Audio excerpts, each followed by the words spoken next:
Assalamualaikum warahmatullahi wabarakatuh. Selamat datang di channel Semasalin Kreatif, tempat berbagi informasi dan promosi seputar SMA Negeri 1 Limtabuo.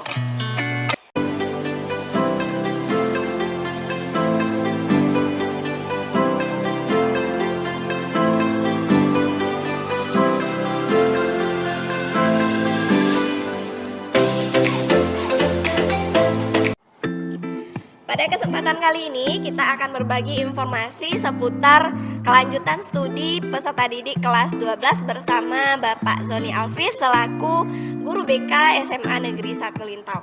Nah, sebelum Ananda menonton video ini, silahkan siapkan dulu pena dan kertas karena informasi ini sangat penting sekali. Baiklah, kepada narasumber kita Bapak Zoni Alvis dipersilakan.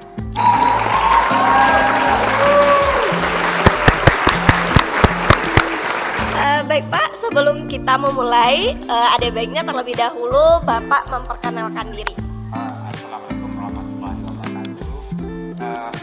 Baiklah, nama Bapak Zoni Alvis, bertugas di SMA Negeri 1 Lintau sebagai guru BK, dan untuk saat ini khusus untuk mengelola kelas 3 dan sehubungan dengan materi kita yang akan kita bahas tentang kelanjutan studi bagi adik-adik kita yang kelas 3 mau menyambung masuk perguruan tinggi dan disebut juga menjadi camaba, calon mahasiswa baru.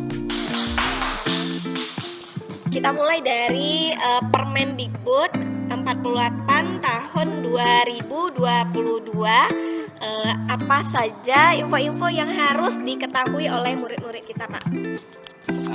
Baiklah, untuk Permendikbud yang terbaru nomor 48 tahun 2022 ada beberapa hal yang harus kita pahami di sini. Oke, yang pertama berhubungan dengan badan pengelola atau lembaga pengelola kegiatan penerimaan mahasiswa baru ini.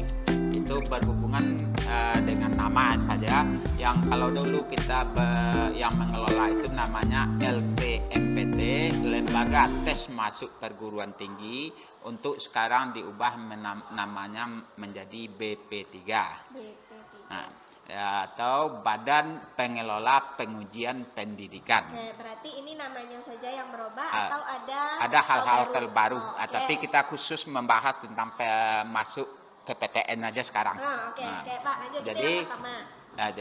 Kemudian yang kedua, sistem penerimaan untuk mahasiswa baru, kalau dulu namanya SNMPTN, Seleksi Nasional Masuk Perguruan Tinggi Negeri, sekarang diubah tata cara dan namanya. Untuk tahun yang akan datang 2023 berlakunya, itu SNMPTN akan berubah namanya menjadi Seleksi Nasional Berbasis Prestasi.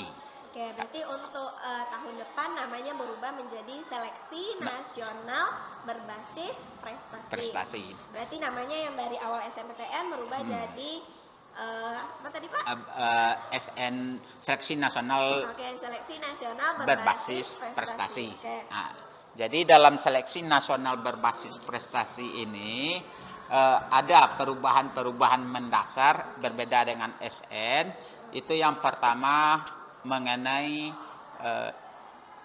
tolak ukur untuk masuk dan diterima di PTN tersebut. Kalau dulu seluruhnya berdasarkan pada nilai rapor, 100% berdasarkan nilai rapor, dan ditambah dengan nilai-nilai prestasi kegiatan ini dan itu, prestasi siswa. Kalaupun itu tidak ada dulu, itu sebagai pendukung saja. Oke, berarti kalau dulu pendukung dari nilai rapor bisa dimasukkan ya prestasi. Nah, kalau sekarang bagaimana? Kalau sekarang untuk nilai rapor itu berlaku untuk keseluruhan mata pelajaran dari kelas 1 sampai kelas 3 semester 5-nya.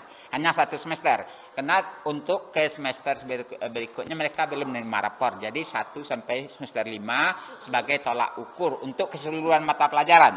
Oke, berarti sebelumnya ada diistimewakan mata pelajarannya. Kalau sekarang semua mata pelajaran mendukung.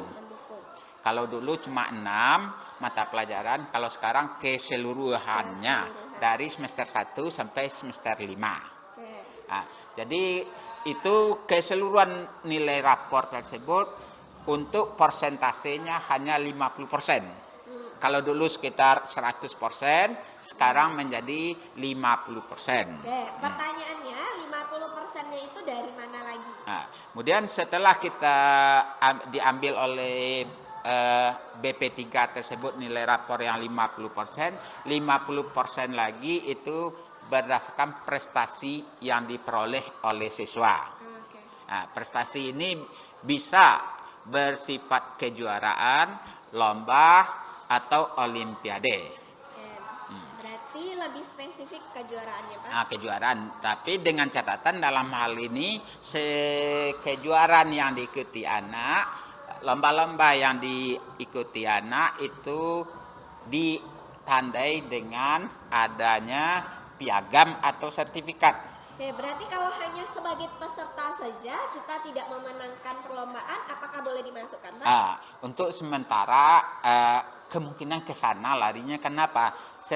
Untuk kelas 3 yang sekarang itu mereka masuk 2020, mereka itu masa COVID. Oh ya, berarti kegiatan masih kegiatan minim. Kemungkinan dalam hal ini seluruh piagam-piagam atau sertifikat anak kalau ada silakan untuk dipersiapkan, dan nanti di 2003 kita masukkan sebagai pendukung mencapai 100%. Oke, pertanyaannya sekarang, Pak. Kita memasukkan yang 50% lagi adalah sertifikat atau piagam. Ya. Nah, sertifikat piagam ini untuk seluruh bidangkah atau terfokus ke jurusan yang akan kita ambil nantinya? Jadi kalau untuk piagam sertifikat pendukung 50% ini penambah menjadi 100 tadi, seluruh kegiatan yang bisa diikuti anak. Ya, baik lomba maupun olimpiade, itu seluruh kegiatan. Pun tidak keseluruhan kita akan menjadi juara. Yang diutamakan untuk kejuaraan atau lomba ini, yang pertama serendah-rendahnya tingkat kabupaten. Berarti serendah-rendahnya juara 3. Berarti poin pentingnya adalah serendah-rendahnya tingkat kabupaten sertifikatnya, kemudian serendah-rendahnya atau seminimal mungkin yang sertifikatnya yang juara 3. Berarti juara 1, juara 2 itu lebih bagus. Iya, tapi kita pengecualian juga sini. Seandainya kan tidak keseluruhan siswa terlibat. Mereka hanya peserta. Itu diikuti saja, tidak apa kita masukkan ke dalam. Kan nanti itu juga nilai bagi perguruan tinggi yang akan kita masuki, dan perguruan tinggi tersebut yang akan menyeleksi. Karena di ketentuan berikutnya 50% nilai rapor ditambah prestasi itu diserahkan ke PTN yang bersangkutan untuk menyeleksinya. Sistemnya bagaimana? Oleh Kementerian diserahkan langsung ke PTN yang mengelola. Oke, berarti jangan khawatir bagi Anda semuanya yang tidak juara. Yang penting kalau ada sertifikatnya dimasukkan saja terlebih dahulu. Yang penting ada. Tadi yang pertama adalah nilai rapor 50% dan prestasi 50%. Nah, yang kedua apa lagi perubahannya, Pak? Yang kedua berhubungan dengan akreditasi sekolah. Jadi yang berdasarkan akreditasi sekolah, masing-masing sekolah mendapatkan jatah untuk masuk SN berbasis prestasi ini berdasarkan akreditasi masing-masing sekolah tersebut. Kalau untuk kita SMA Negeri 1 Lintau, kebetulan akreditasinya A, kita dapat 40% dari jumlah siswa kelas 3 keseluruhannya. Kalau tahun dulu untuk jatah siswa tersebut 40% IPA, 40% IPS.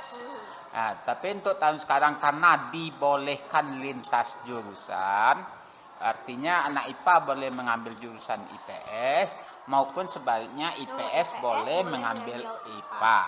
Jadi kemungkinan 40% IPA, 40% IPS tersebut tidak dipakai. Kemungkinan langsung total 40% keseluruhan.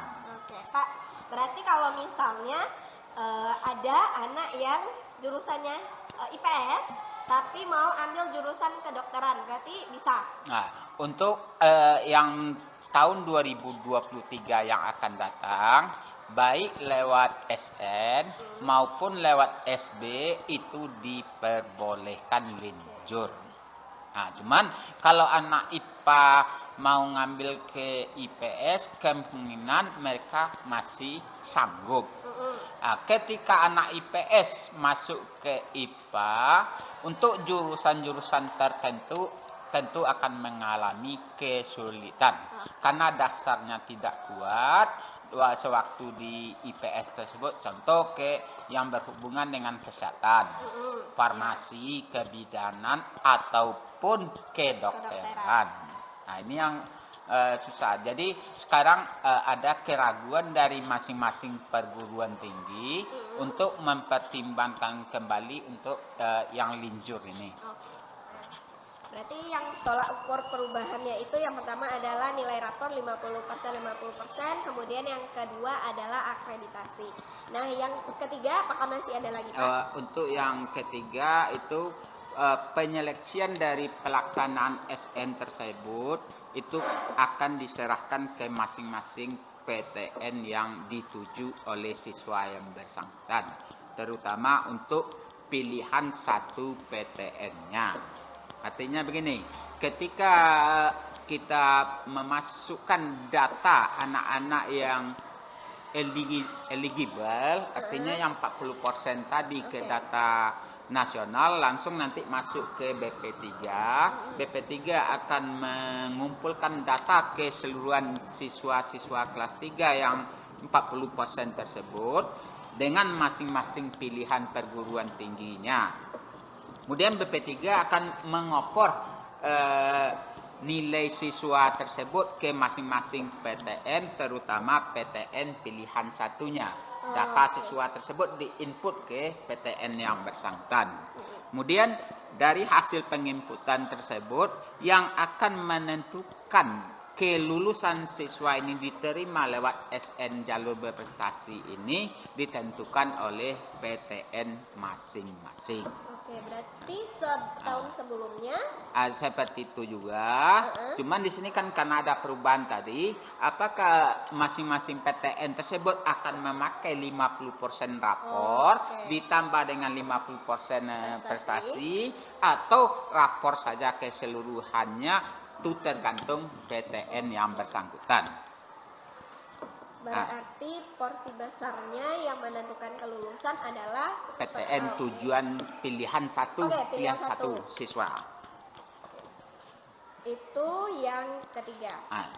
Yang keempat, masih ada yang keempat. Yang keempat untuk jalur SN ini, persentase dari 100 persentase penerimaan siswa baru masing-masing perguruan tinggi untuk SN itu kisarannya 20 sampai 30%. Jadi jatah atau daya tampung yang disediakan oleh masing-masing PTN itu 20 sampai 30%. Oke, sisanya? Sisanya nanti lewat jalur SB UTBK, jalur mandirinya. Jadi genap 100%. Jadi masing-masing PTN akan menentukan jumlah siswanya berapa untuk SN, berapa untuk SB, berapa untuk mandiri. Ketentuan dari BP3 atau kementerian itu 20 sampai 30% untuk SN, 40 sampai 50% untuk UTBK, selebihnya untuk mandiri. Mandiri geraknya 30 sampai 40%. Berarti apakah anak sudah bisa untuk melihat berapa persen yang akan diterima di perguruan tinggi untuk jalur prestasi ini atau belum, Pak? Untuk jalur prestasi, untuk jalur penerimaan masing-masing PTN itu dalam gambaran umumnya masing-masing perguruan tinggi baik lewat kementerian itu akan memberikan semacam gambaran berapa jalur SN-nya, berapa jalur SB-nya, berapa jalur mandirinya. Atau di web masing-masing perguruan tinggi tersebut nanti akan tersedia. Kira-kira siswa yang kelas 3 sekarang akan tahu di bulan-bulan Januari tahun 2023. Karena itu akan di-share oleh masing-masing PTN lewat webnya atau kementerian lewat YouTube-nya nanti. Oke, berarti bagi anak-anak semuanya, anak-anak memang perlu sering cek web perguruan tinggi yang memang menjadi tujuan anak-anak, sehingga anak-anak tidak lagi ketinggalan informasi. Nah, untuk SN sementara sampai di situ. Untuk kedalaman materinya silakan masing-masing kita untuk mencari sendiri kedalaman materinya, karena mungkin bisa-bisa siswa kelas 3 ini lebih pintar dari gurunya karena banyak membaca, banyak membuka Google atau banyak bertanya ke yang lain-lainnya. Itu biasa.